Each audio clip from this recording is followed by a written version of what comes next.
Hello বন্ধুরা, তো কথাতেই আছে মাছে ভাতে বাঙালি। তো আমি রান্না করে নিয়েছি আজকে কালবাউস মাছ। তো আমরা বলি এটাকে কালবাউস মাছ, তোমরা এটাকে কী মাছ বলো? অবশ্যই তোমাদের কাছে আমার একটা প্রশ্ন থাকলো।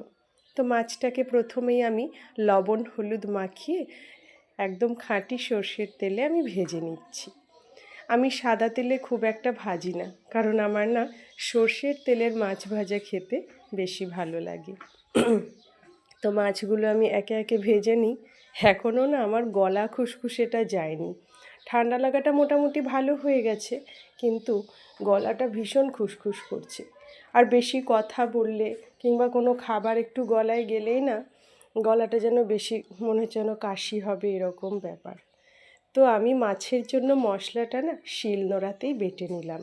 শিলনোড়ার মশলা খেতে ভীষণ টেস্ট হয়। আর অল্প মশলার জন্য আমি মিক্সচার ইউজ করি না। তারপরে মাছগুলো আমি একে একে সব ভেজে তুলে নিলাম। তারপর সেই তেলেই আমি আলুটাও কষে নিলাম। তো দেখতেই পাচ্ছ তোমরা আমার ভিডিও তোমাদের কেমন লাগছে, তোমরা কিন্তু এখনও জানালে না। তো আমি কিন্তু অপেক্ষায় আছি জানার জন্য। তো চলো, আলুগুলো আমি আস্তে আস্তে ভেজে নিই, একটু লাল লাল করেই ভেজে নেব, যাতে তেলে আলুটাও একটু সেদ্ধ হয়ে যায়। তারপর একটু তেজপাতা 5 ফোড়ন দিলাম, আর একটু পেঁয়াজ দিলাম। সেই পেঁয়াজটাও আমি একটু লাল লাল করেই ভেজে নিলাম।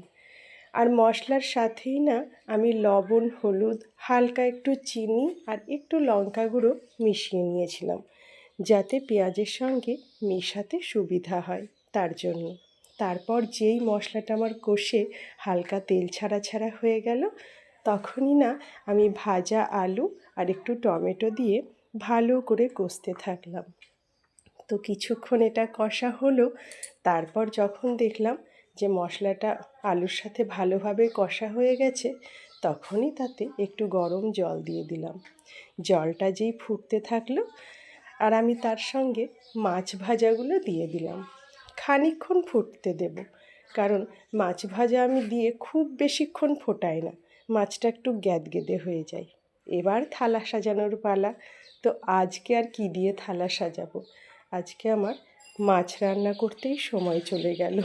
তো আজকে এই যে খাঁটি বাঙালি মাছের ঝোল আর ভাত, ভাত ভেঙে মাছ আলু আর ঝোল নিয়ে বেশ চটকে মেখে খেলাম। খুব ভালো লাগলো খেতে যেন।